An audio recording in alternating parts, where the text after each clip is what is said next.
Welcome back to another episode of Spoiler Talk, where we talk spoilers. I'm your host Kieran, and joining me, as always, is Jax.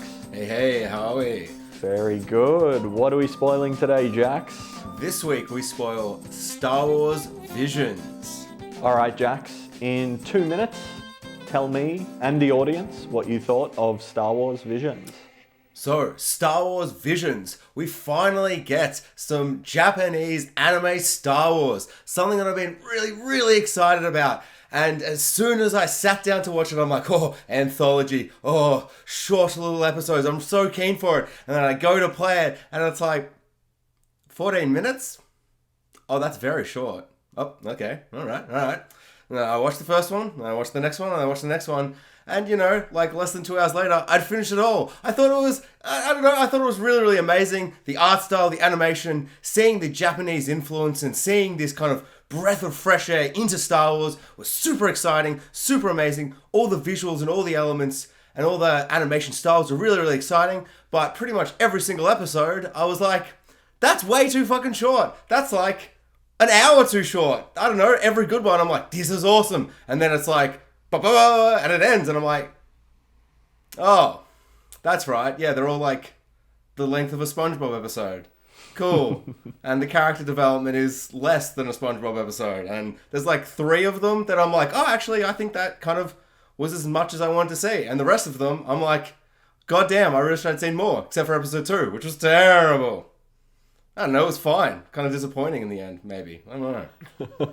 Oh, got a bit mixed as you went on there. You started on a real high, and yeah, well, that's what it feels like. You start on a high, and then you're like, oh, okay, and then it kind of ends on a high. Well, towards the end, I don't know. Yeah. All right, Kieran, 2-minute opening statement. Let's get into it. Star Wars Visions has vision.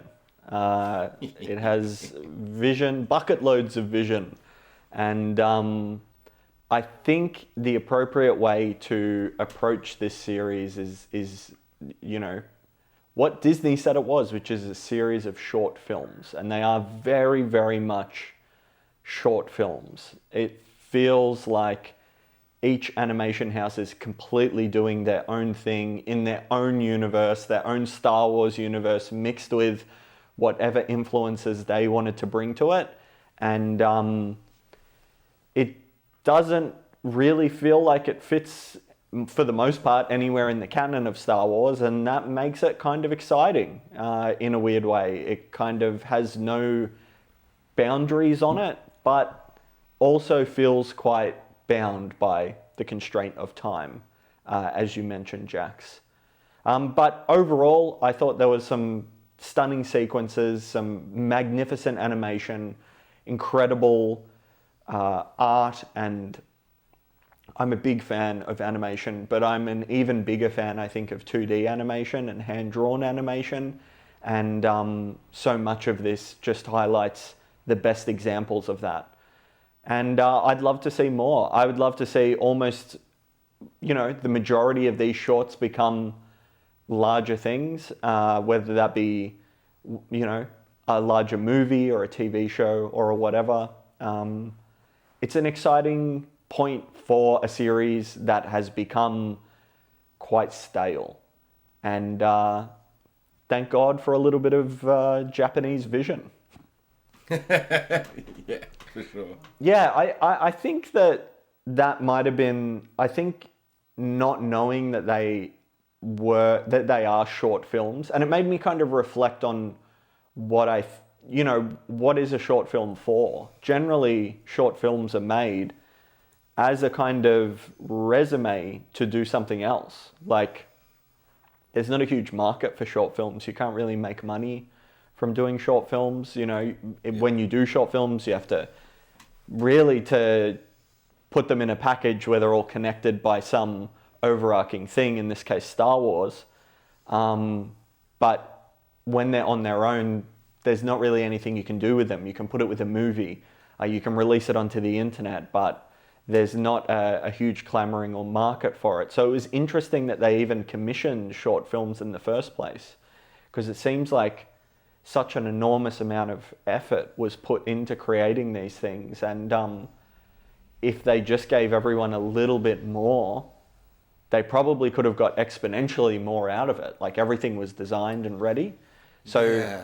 it's interesting to think about maybe what the thought process from the Star Wars executives or whoever greenlit this or whoever's idea it was to go through with this. That's the interesting part I want to hear more about, because there must be some larger plan, I guess. Yeah, well, I remember we talked off the pod when this first aired, and you were like, kind of had the same thoughts of like, it's quite short. I mean, they are short films, but they are particularly short, especially some of them.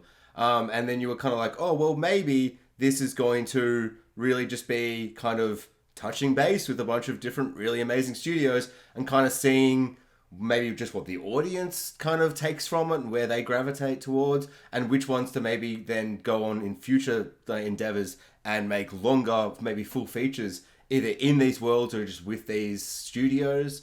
And that really excites me. That really does excite me. Just the idea that they've just done this in general, but I think the idea that they have done it in general and then they're like, all right, what's your take? What's your take? What's your take? Give us, and they've spent all this money to do this animation and to set up these characters and all these things. And just so many of them, I'm like, wow, that character would have been really interesting if I'd gotten more than 2.5 fucking minutes with them before they're like, it's a lightsaber battle. Because on a kind of revisit of a lot of them, I found that except for the only one that doesn't, which is easily the worst one, they're all like set up character, this and that. And then within like 5 minutes, they're like, and now lightsaber battle. And then it's over. Or maybe even better characterized, just building off what you're saying there, is it's like, 10 minutes of setup and then a Jedi does something really cool.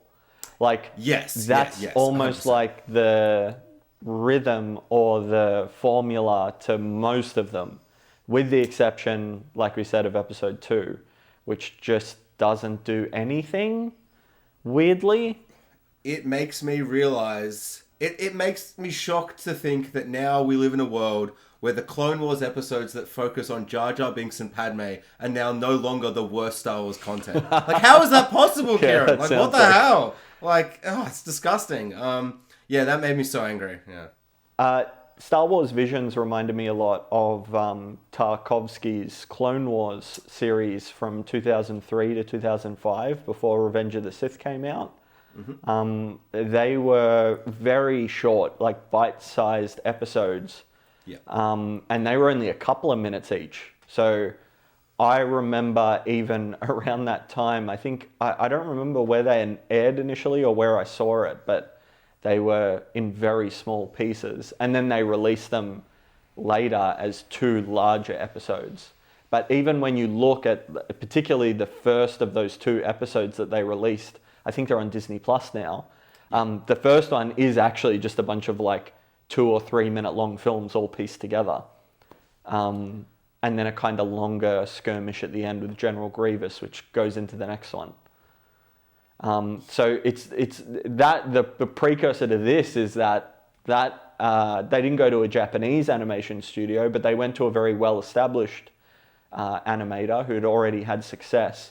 The Samurai Jack man. Yes. Yeah, and I think Dexter's Laboratory. Oh, yeah. Sure. Yeah, he's done a bunch of stuff. So they got him to do it. I really like his style. And I really love that little Clone Wars 2D animated series.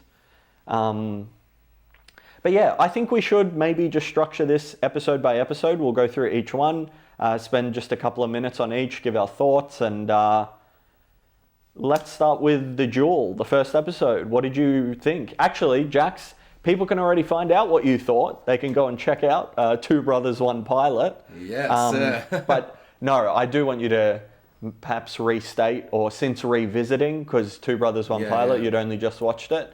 And just watch the first one out of context of the whole series. I don't know if that really matters. But I kind of think it does. You kind of reevaluate how you see it all. I think that this one is one of the strongest ones. The art style is very unique. It's beautiful. It's black and white, but all the lightsabers and the little bips and blops and light things on the droids and stuff have all got the color, which is like a really interesting kind of Sin City-esque kind of thing where you really highlight the colors, especially the lightsabers in the black and white. This one particularly has got some beautiful imagery. The villain with her heels and a giant umbrella spinning lightsabers, really crazy stuff. There's like an anti-Mustafa fight with a log on a river, which is really, really great. It ends with a brutal kind of trick and lightsaber, just a slash and it's done, which I guess a lot of them do. But I found this one to be really exciting, especially on the revisit. I really, really enjoyed the main character. And this is the main one that I really wish was longer. I don't think I got enough with this main character. I understand it. It almost just feels like the cold open to his movie. What did you think? Pretty much identical, I think. The imagery is really kind of vivid and beautiful to look at. The coloring is kind of magnificently used and used in a kind of artistic way, the way it's kind of blended in. It all really, really works. I would have loved to have seen more. I would have loved to have gotten, like, as he walks off at the end, I want to see him walk into the next town or go on the next adventure and see the next thing he does. I think they announced that they're making like a book or something based on it, but I don't want a book. I mean, the reason I really loved it was because of the animation. I want to see that studio do more. But yeah, definitely one of the highlights. It's just, I love talking about themes and characters and all this kind of stuff, and there's not a whole lot here to dig into. But the core concept of a dark side wielding, force user who's going around slaying Sith. He's like a turncoat where he's like, I used to be bad, now I'm still kind of bad, but I'm killing all the worst people. Almost like a Dexter. And he's kind of like, guy. General Grievous collects lightsabers, and this guy collects red crystals, and that actually makes a lot more sense. But I really was like, maybe it's just because the new Dexter says it's coming, but I was like, it's like Dexter collecting his little blood capsules of all his kills. I thought that one little element was really interesting. But yeah, I don't know, I'm going to say it a lot this episode, but I was like, oh, that's super interesting.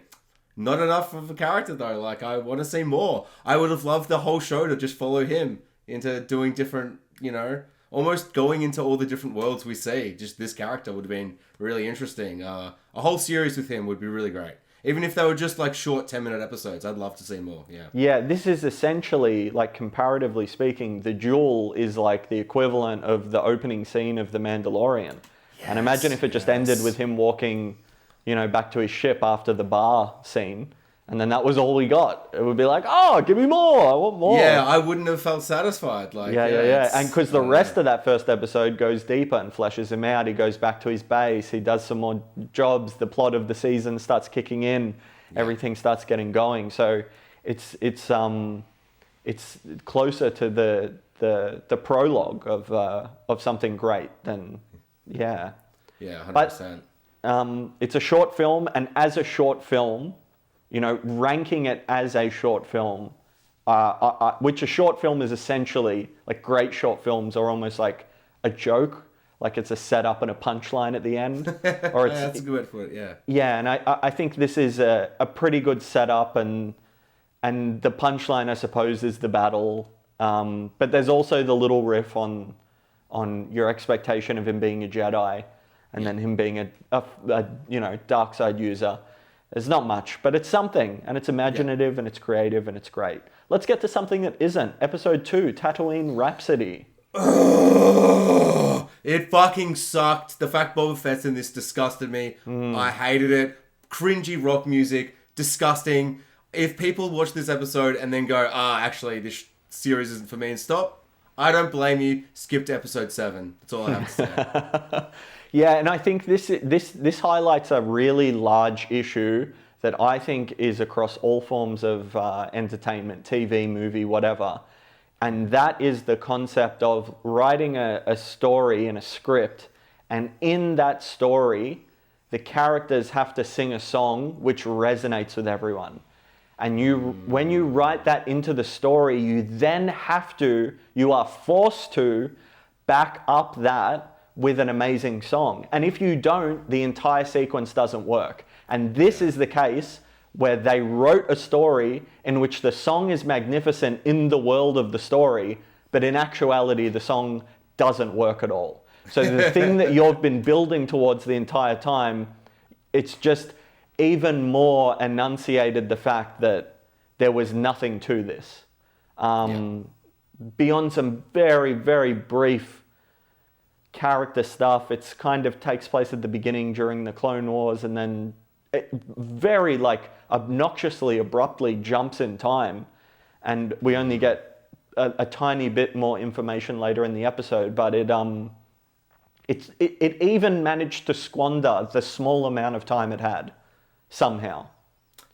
Yeah, this was the one episode that made me go oh, thank God it's only 13 minutes. If this was 17 minutes, I might cancel my Disney Plus subscription. I thought this was so bad. It was I thought it was disgusting. I thought everything before the song was bad. Then the song that Jabba's I'm actually not going to kill my rock son cousin or whoever the fuck this slug guy was. And he's I love it. And he's dancing. He's I will be your number one sponsor. And I'm oh my, I loathed it. It's got characters that we know, locations we know, in a setting we know. And it's just hot garbage. Maybe it would be redeemed if Jabba had killed them all at the end. Oh, it'd probably be the best one. That'd be so good. He's rocking out, then he's oh, trick. I hate rock music. Yeah. I'm more of a jazz guy. Release the Rancor. The Rancor comes out, but he's also got long rock hair like he's in Kiss. Yeah, that's this episode. Terrible. Yeah. All right, next episode. All right, episode 3, The Twins. So this one is they're all kind of ambiguously set in the Star Wars universe, and some of them are not even really set in it. They're just using story motifs. And this one feels it's very strongly separated. If it was placed in the universe, it would be very, very far after the events of all the films, I guess.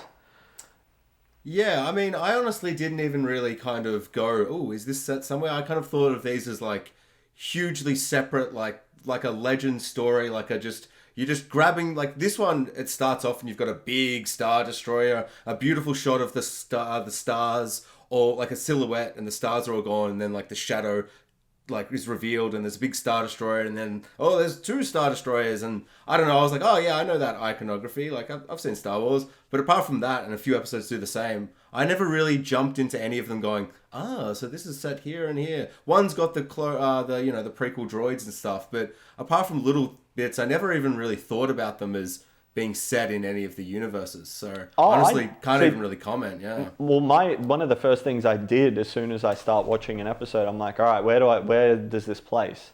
Because almost all of them can be, and some of them make an effort to separate themselves, but some are very clearly Empire era, some are very clearly prequel era, and some it feel lean much more later. But this one, like I said, it doesn't, if it were to go anywhere, it would be much further, but it also goes so far in the realm of the ridiculous with its battle sequences that it's just very much its own thing. The battle just it just keeps escalating and escalating. Yeah, this was the first one that made me go oh, this definitely makes me feel well, I have a friend that watches a lot of anime, and sometimes he's watch this show, it's awesome, and I'm watching it and I'm this is very extreme, and everyone's doing very crazy, it's just very heightened, and I don't know if I can connect as properly as I feel maybe I want to. And this one's the same, where it's you shoot me into hyperspace and I'll get on the back of my ship and my lightsaber will turn into a giant lightsaber, bigger than any lightsaber you've ever seen, and I'll cut through this giant Star Destroyer and I'll cut her gem and it'll explode, and I'm just this is fucking crazy. I don't know. I enjoyed it, but one part that I really didn't vibe with was the voice acting of the 2 twins in this one. And then when I Googled it to find out who it was, I was yeah, I don't know.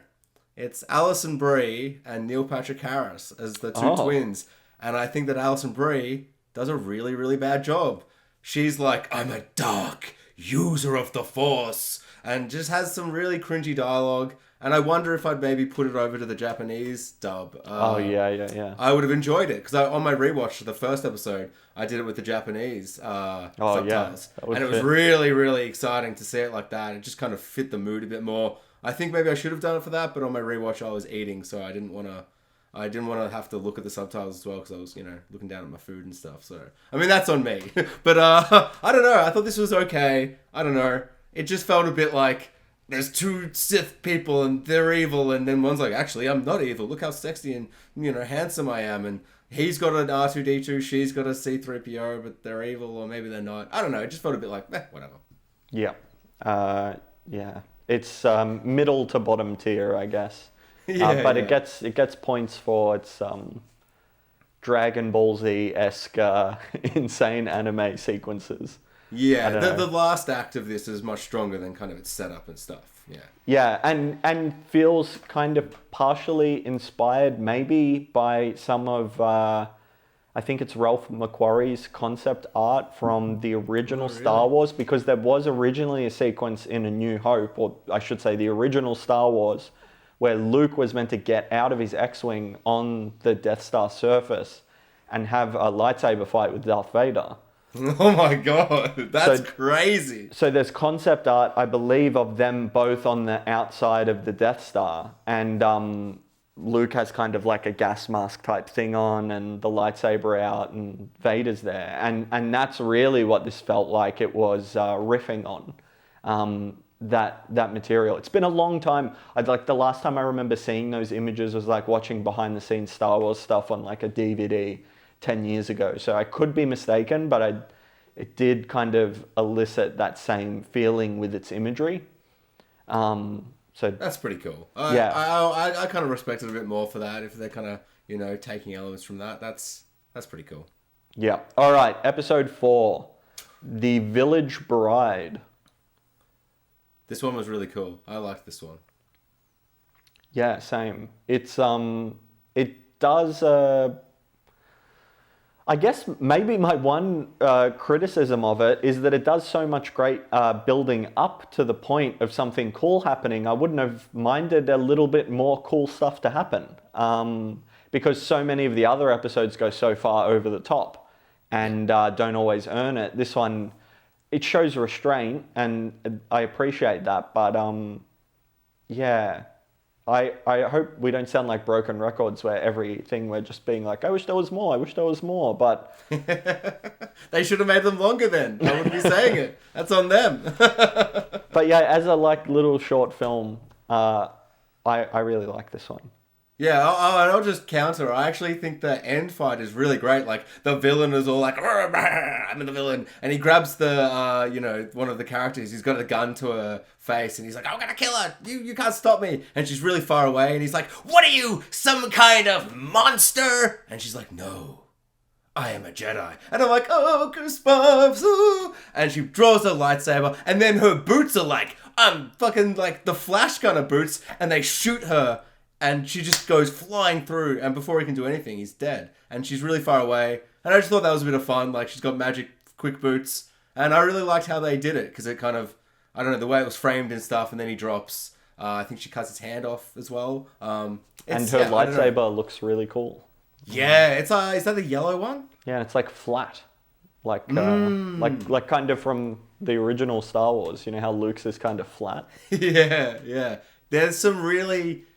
interesting different lightsaber choices, like we'll get to it when we get to it, but a lot of them are very different. They don't just kind of all go with like, it's nice that they weren't all given the lightsaber has to look like this, it has to feel like this, it has to sound like this, like, if they want to have 6 lightsabers coming out like they're General Grievous, and like another thing that just kind of over all of them that I found interesting is the word kyber crystal was used so much in this series. I've been trying to interject to say exactly that. Yeah, the Japanese are just really fascinated with the lightsaber and the technology and the crystal and that kind of. I think there's something in that speaks to them more than the Western filmmakers who've tackled Star Wars, because none of them seem at all interested in dealing with the lightsaber. Like it's just there and it's assumed and it always has been. And there really hasn't been, in any of the movies, really any thought kind of given. It would be really cool to see a Jedi put a lightsaber together in a movie or something, The first time I can remember it being like explicitly shown is in the 2003 Clone Wars, where two Jedi, it's like a master and a Padawan, and one of them's building a lightsaber with the Force. Yeah. But yeah, that's a through line through this whole kind of series, maybe with the exception of 1 or 2 episodes, is they're all really fixated on the crystal and the lightsaber and playing with it and riffing on it. Yeah, because the kyber crystal is like occasionally mentioned in the later Clone Wars series, but there's so many episodes and it's mostly them being like, all the children have got to go find their kyber crystal, and it's not really about the crystal and how it works with the lightsaber and the kind of the crafting and building of it. And yeah, that's almost the main takeaway. That and the fact that all of these episodes, that it doesn't feel like Disney are like, all right, you have to do a story about something and then a Jedi does something cool and crafting a lightsaber. But if you told me that all of them except for one were given the same short story thing and they all submitted it separately over one, with one sentence brief, I'd be like, yeah, because there's a lot of odd similarities with how they kind of view the Star Wars universe. And that's kind of fascinating. I don't know. It's like they've all seemed really gravitated towards the lightsaber and how it feels. I mean, there's obvious reasons for that, but it's kind of interesting to see how so many different studios, and I guess then, through that animation styles kind of depict lightsabers, which we've really only seen, in the movies pretty much the same way. And then in Clone Wars and Rebels, but in Rebels, they're super thin and lame. And I know it's based off a Ralph McQuarrie image, but it looks lame. So it's really cool to see how amazing they look, especially in the next one, I think. Oh, episode 5, the Ninth Jedi?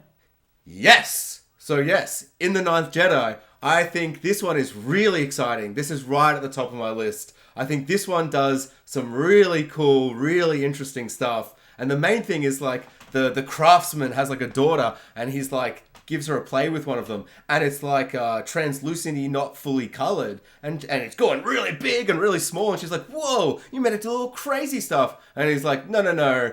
It mimics the user. And you're all over the place and you haven't got a color yet. And she's like, oh. And I'm like, that's so cool.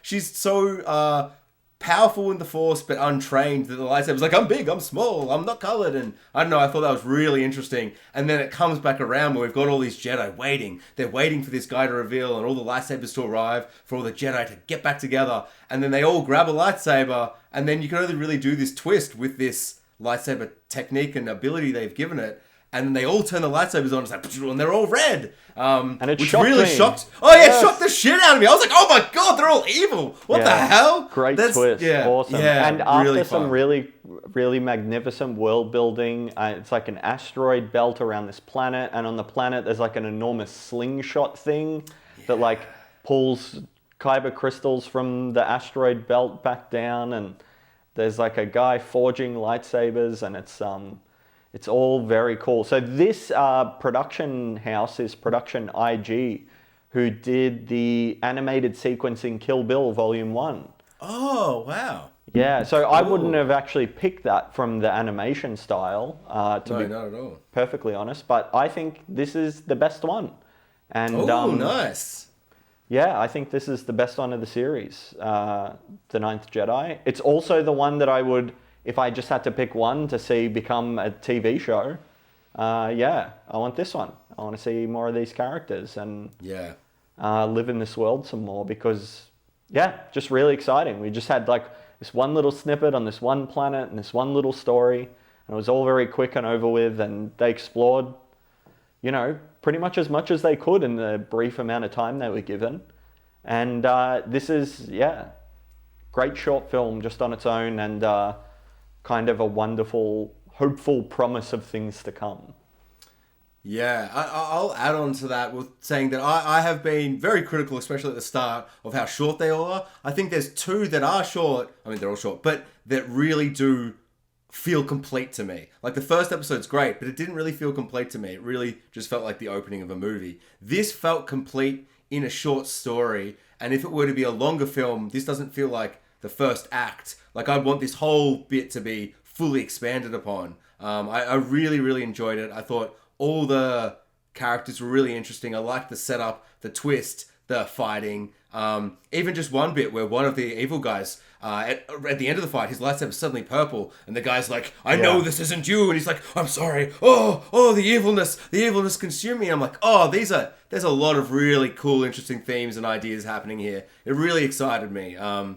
It's a great episode. It's my second favorite for sure.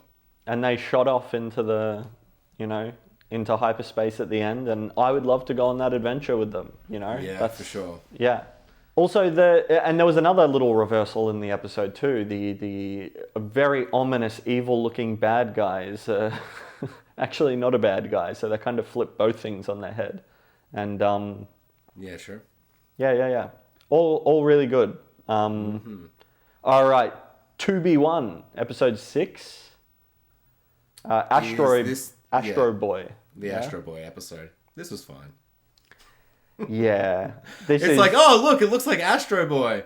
And then at the end it's like a Darth Vader-y thing, and I don't know. I just thought this was on my first watch, I watched through the whole series, and then I woke up and I was like, oh no. I fell asleep at some point. When was that? Did I finish the Astro Boy episode? No, I got like 5 minutes in. I don't know what that says. Says something. Yeah, there's a moment where the mentor father figure dies, and I swear I looked away from the screen for like a second and then missed it. And then the next scene came on. I'm like, wait, what? Did he die? Did I miss that? I think he happens off screen. Like he's like, stay in your box, and he puts him in a box or whatever on the wall, and then he walks off and he dies off screen. And then the story just continues on forward. It's yeah, it felt very... I watched this with my partner, and she was particularly, being a big Astro Boy fan, particularly aggrieved by how similar it was. She was like, they're just doing it though. Like, that old man is just this guy, and even the color scheme of the thing is just this. I'm like, yeah, but they just wanted to mix this with Star Wars, I guess. But maybe that would be my criticism, I guess, is that it just doesn't feel Star Wars-y enough. Yeah.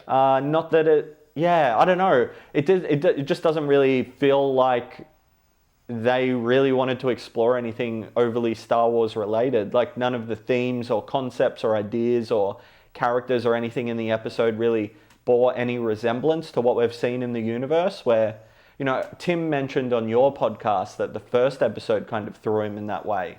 Whereas to me, that did actually feel very much like Star Wars, just with a little bit of Japanese aesthetic over the top, and then some things kind of twisted around a bit. But for the most part, the aesthetic of Star Wars was there, where this one it was such a deviation, it was quite jarring. Probably like lower on the list for me. The big bad Sith guys, like... He just looks kind of like a shitty version of Darth Vader. Like there's a lot of characters in these episode, especially like the first and the fourth one. It's like, oh yeah, I was like, I've not seen Sith and people wearing masks and costumes and stuff that elicits like similar responses and feelings. But this one, it's just like, I'm a big blocky dark figure and I've got a red thing, and I don't know, just the whole thing. Like I found it really underwhelming. The only aspect of the episode I thought was mildly interesting is trying to grow life back onto a planet. But then maybe don't do it in like 2 seconds. He's like, I did it. I'm a real boy now. And I'm like, I hate this. I don't even know if I've seen Astro Boy. But as soon as it started, I'm like, wait, is this Astro Boy? And then I Googled it. I'm like, yep, it is. I've just known that via popular culture. Like it's must be so obvious and egregious. So yeah, that's my second least favorite by far. I think there's 2 that are right at the bottom, and the rest are like, there's a few middling, and then there's a few that are right at the top. But this is, bad. No more of this, please. Star Wars Visions season 2. As the producer, I'm canceling this show. Not the whole show, just this episode, to be clear. Yeah. All right. Episode 7, The Elder. I really like this one. Yeah, I loved this one. And it fixes the issue with the last episode, where the bad guy is actually one of the most interesting parts, and is like a big deviation and something different and creepy. This one, I think, from the get-go, and maybe it's just because I watched this in 2 sittings, and I had to restart the Astro Boy one, because I'm like, I guess I gotta finish it or whatever. And then this one started, and we're going through hyperspace, and just the sound, the imagery, I'm just in already. Then we get 2 characters, and they are almost immediately fleshed out into more realized characters than we've gotten so far. Yeah. I think that's really, really compelling. It's really, it's not overly complex. It's quite basic. But immediately, I understand where the Padawan's coming from. And I understand where the Qui-Gon kind of master is coming from. Yeah, and this is very prequel era aesthetic too, which I like. But it's its own thing as well. And immediately we get a really nice thing of him being like, ooh, I sense a dark presence. And then the Padawan's like, I don't fucking feel shit. And I'm like, I know everything I need to know about these characters. It's been done so well. We land on a planet. He's super eager and keen. And then that almost gets him killed. Where he's like, oh, I can I'll go up those mountains. And the Master's like, I don't know about this. David Harbour plays the Master as well, which is really awesome. It doesn't sound like him at all. I knew the second time. And It's a really good performance from him, I think. Just the character's really good. The battle is really great. The fact that the elder, the old man, maybe he's a Sith, maybe he's an ex-Sith, or who knows. It's really great to see him kind of go up against someone who's not as experienced than someone who is more experienced. And just even when he starts to elicit lightning, the Master is like, this technique. And I don't know, I felt everything. I felt the tone and the atmosphere, and the animation was exceptional. The Elder, the bad guy Sith guy, looks so cool. His design was really exciting. I remember seeing him in the trailer, and only when he appeared again did I go, oh! I remember seeing him for 2 seconds and getting excited. Just the way he felt, the way the animation portrayed him, his lightsabers. Even just how at the end he blows up his ship as he's dying, and then he turns to mush. Yeah. Just really interesting, creepy. I would love to see a series of these guys traveling the universe together. This was my favorite one. I really, really like this. Can I just say, I think this would have been my favorite if it didn't pull one punch. And that was, when I thought he killed the Padawan, I was so in. And then the revelation that he in fact hadn't died, I thought that they pulled that punch. It just so definitively looked like he killed him in that moment. And I thought that was so powerful, and they'd done just enough setup to really sell it. And I was just so excited for the oncoming battle. And it was everywhere it needed to be. And I think it just might have been a more powerful story for me if they had done the dark thing and left the Padawan dead, but maybe a little too dark for what they were going for. 100%. And I think you're 100% correct. That probably would have served the story better. And I honestly, saying this, because it's only a 30-minute episode, I honestly feel like I can't even back this up. But I was so invested that I was I got a, yes! He's not dead! Fuck, I was so angry and sad. I was kind of but it's there's no more story, necessarily. So maybe it would have worked better to kill him. But maybe part of me wants to see more stories with them. That's exactly right. If you found out their pitch was, all right, you're creating something that is meant to become something larger, then I completely understand it. But if they were just intended to be short films, I really think this one would have been a lot more powerful. And the guttural punch of that, and because they had so effectively set him up in such a short amount of time, and then snatching him away, that's why it would have worked, Yeah, no, for sure. Yeah, you could be right. Maybe it isn't the best one, but yeah. That's my only criticism. No, look, I think this is probably second top. This is right behind the Ninth Jedi for me. And maybe it was just because I had such a visceral reaction to finding out he wasn't dead. I just kind of went, oh well. Anyway, episode 8, Lop and Ocho. The rabbit one, yes? Yes. This is. What did you think about this one? I think this one was alright, I guess. That sounds like I liked it, but maybe I didn't. Alright, that's a negative. Alright, maybe they needed to do a little bit more work on the other sister. and that what might have made the end amount to a little bit more. She just was kind of a jerk the whole time, and I think we needed to feel that sense of family and loss for the episode to achieve what it was going for. This is a big one that feels like it's one of the longest ones. It's at like 20 minutes. It's like the second longest or even the longest. And it definitely feels like it's 20 minutes of a movie. Like, it just doesn't feel fully fleshed out. There's a flashback, or like it starts, and then there's a 7 years later jump, and the sister who's the villain is essentially the nicest person in the world, and then suddenly she's like, the Empire's the greatest, Dad, you're a fucking prick, and you don't understand anything. And I'm like, what the hell? Like, I don't know. Like, this whole movie could have gone, like, this whole length of this episode could have been just a flash, her as a kid. And then we could have got a whole movie of that conflict later. Like, this one really felt underdeveloped because I think they tried to overstep their bounds for a 20-minute episode. This kind of makes me feel like a lot of them are pretty simple. Like, the last one, The Elder, it's very simple. They land on a planet, there's a guy, they face that guy. And so it being brief doesn't feel as brief. Whereas this one's trying to do so much that when it ends, it's all climactic. It's quite hollow and everything's rushed and everything's too dramatic and too quickly and nothing's... there's a lot of character in there, but they've been underdeveloped while they're trying to overdevelop things. It's, I don't know, it's a bit off.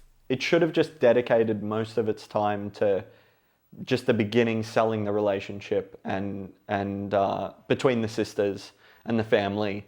And then, trim a bit out of that battle. And I mean, to have that battle be effective, to have the punch of a short film work, it's set up and payoff, and it's just like all payoff here, and the setup just feels muddled and unfocused. And I can't really say the aesthetic is, I mean, it was, I suppose more the world aesthetic was better than the character aesthetic for me here as well. Mm-hmm. The world they're living on looks really cool. Yeah. And the speeders and everything like that, but just maybe even just the main character. Just a little... You didn't like Rabbit Girl? I didn't hate Rabbit Girl, I just don't know. I don't know. I couldn't even structure a critique, so perhaps I'll just say nothing.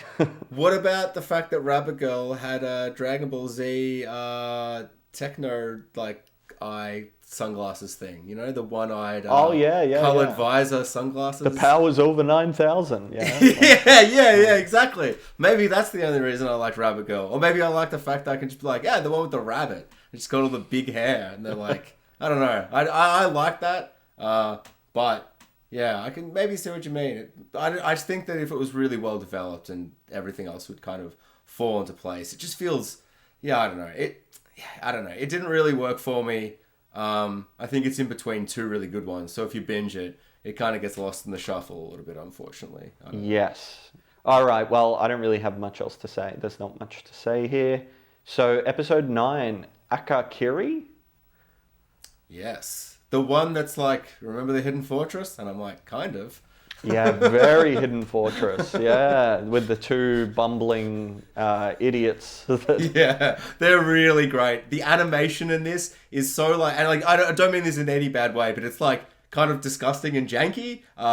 It's really like everyone's faces are lopsided, and like the main female isn't like drawn to be like, oh my god, she's so sexy. How did they draw those lines so sexy? It's just kind of like everyone's kind of like, I don't know. It's just got this really interesting vibe that I really, really, really liked. And it's kind of highlighted in those two buffoons. Yeah. It's almost like a stripped back kind of simplistic or minimalistic character design. Yeah, for sure. Yeah. And this feels very much like a very, very brief, quick retelling of episode 3. And, it's just that, I don't know, that kind of annoyed me. I was like, oh, okay, it's just that.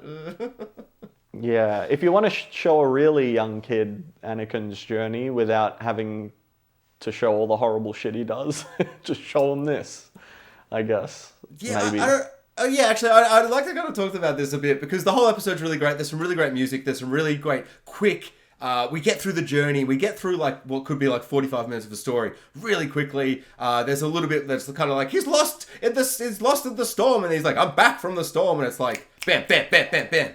But then we get to kind of the climactic battle, and he's been having visions of this shape, and he's like, I don't know what the shape of this vision is. And then there's this amazing, beautiful shot. It's all red, it's all from a wide, and he's just cutting down people. Bam, bam, bam, and then bam!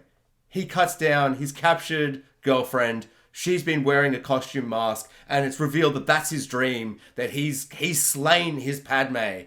And then 2 seconds later, he's like, and then the villain's like, actually, maybe we can, she does the whole Palpatine thing with Anakin, but instead of taking a whole movie, she says it in 5 seconds, and then he's like, really? And then she's like, yes, this is after the 9th movie. We actually heal people now. Then they just fucking heal her, and then she's like, oh, I'm awake. And then he's like, all right, I'm off to be your fucking apprentice now. Instead of being like, ha, I tricked you, evil sorceress. Now she's alive and I can kill you. It's like, it just, I don't know, man. It's like, it's so close to being great, but I kind of find it like pretty annoying and like so brief and frustrating. And maybe this would probably be the strongest one if they'd given it 20 minutes longer. We keep saying that, but it's like, this moves at such a clip. It's and like especially barely... the end. Especially the end. It didn't even need 10 minutes, maybe even just 5 minutes, or maybe even him to just take another step forward, like make the deal and then cut down the other Dark Jedi in the typical Sith way, and then no, we can do it all together, and I don't know. He just goes off with her, and then like his ex-girlfriend or whatever is just looking up and like, oh my god, I'm back to life and he's the apprentice now and what's going on? And it's just like, then the lights ship is like blasting her with the, its force as it goes up in the sky, and it's over. And there's really great music and feeling and artistry, and the red palette, like the red kind of wash over the screen is really effective and dramatic. And I don't know, so much of it is so close to working. But so much of it feels like them being like, let's do the Anakin thing. But imagine if he did bring Padme, but then was still just Darth Vader. And I just don't really feel like that's how it would go. I don't know. It feels odd. Maybe if he'd known the villain. And I don't know. So much of me was just like, this just really needed to be fully fleshed out. Really like more developed, and to really sell this. And then this would have been exceptional. And I know we've kept saying it again and again and again, but for me, I'm not just wanting more because they're good, like me being like, oh, I just wish I had more. I'm a glutton for content. It's like, no, they're not good enough because they're too short. Like the briefness and the rushness, and they're trying to do too much with so little time is not working. Like it doesn't it doesn't help the story to be so rushed. If your brief is 16 minutes, maybe don't pack so much in. Yes. That is maybe the big takeaway from this. And some get that balance just right, and maybe the majority don't.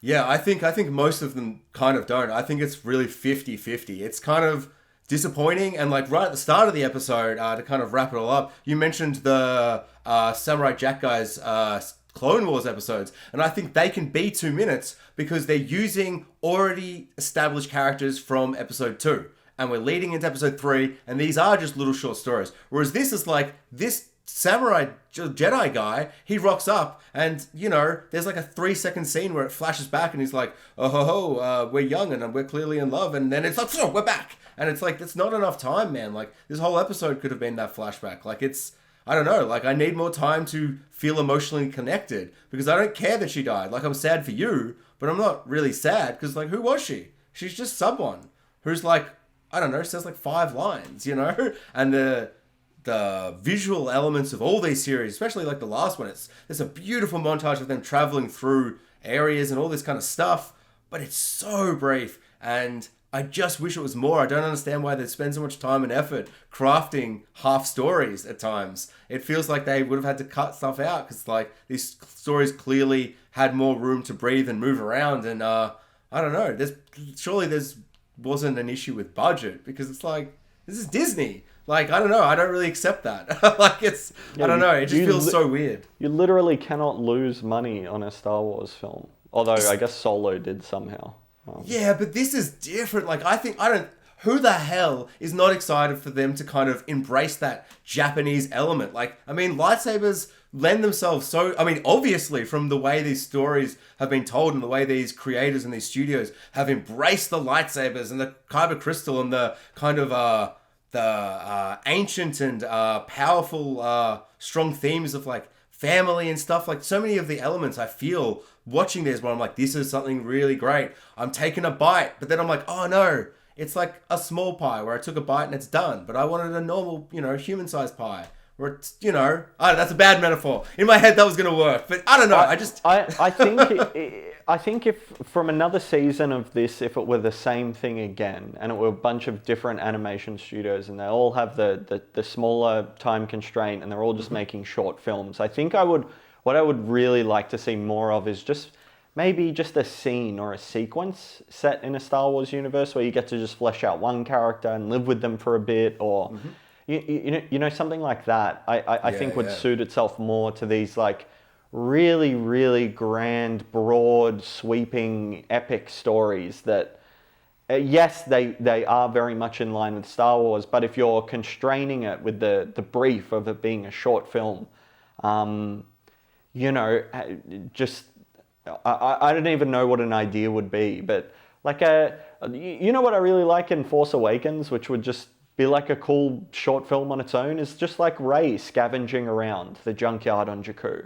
I think that stuff works with like no dialogue, and it informs character, and it works really well, and the visuals are stunning, and I could see that being like an animated short film, just about a day in the life of a scavenger, something like that.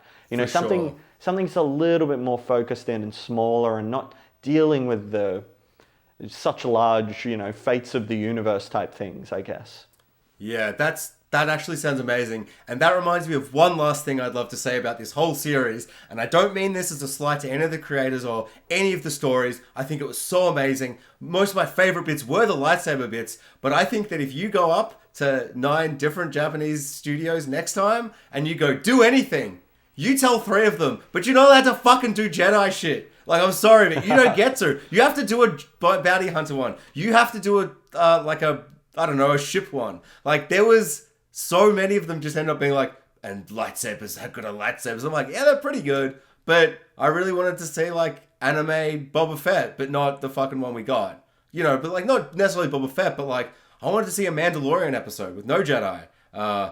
And we didn't really get any of that, I felt like. I don't know. It just kind of felt like it was really centric to one idea. And I did love that. But, yeah, if we're getting more, that would be my pitch. Don't let them do anything if their anything is going to be definitely Jedi. Because Jedi are awesome, but Star Wars is more, and we're getting to this point now where I need less same lightsabers, and we got a lot of that. So if they're going to be short little stories, give me some bounty hunter stuff. Give me some just different stuff. I don't know. Give me just anything. Just less lightsabers, yeah. Yeah. All right. Did you have any other thoughts, or should we wrap it up? No, I'm all good. I should say, though, lightsaber fights are cool. But yeah, no, I'm done. And I think, on the whole, we both enjoyed it. Yeah. And in about 50% of cases, it was a genuine, like, oh, I want more. And in the other 50%, it was a, I want more, in an angry tone. Yeah. And then one time it was like, if I get any more of this, I will storm the Disney warehouse and burn I'll burn your, I don't know. I'll be angry. Man. I won't do anything, but fuck, that second episode sucked. I even like Tatooine Rhapsody. It was like, they were going for such an aesthetic. Like, they all have like little short, like, bodies, like cute little bodies. Yeah. Even like Boba Fett. Yeah. And I was just like settling into the aesthetic, and then it just kept rubbing me the wrong way. And then by the end, I'm like, I hate this aesthetic now. Like, it doesn't have anything to do with why it's bad, but now I've attached it to this. And if I see anything more like this, I'll just be like, oh no, it's Tatooine Rhapsody. Oh, imagine if they're like, we're getting a Tatooine Rhapsody movie. Little Boba Fett's all round. Imagine if that was the only one they greenlit. Yeah. Oh, I'd be devastated. Oh, God. Hopefully the creators of Tatooine Rhapsody aren't watching. They know what they did. For some reason, they hate Star Wars and they hate me. All right. Thank you, everybody, for listening. Yeah. If you are listening, we're also on YouTube. So go over to YouTube and subscribe. You can watch the video podcast on there. Check out Jax's other podcast, Two Brothers, One Pilot. And follow Black Rock Broadcasting, our broadcasting network. That also encompasses Two Brothers, One Pilot, where Jax and his brother Tim discuss a new TV pilot each week. You can find BlackRock Broadcasting on Facebook, on Twitter, and on Instagram. And follow Spoiler Talk on Instagram and on TikTok at Spoiler Talk. And thank you for listening. We'll see you next time. Catches. Spoiler Talk is produced by KCBN Studios and Space Kraken Media.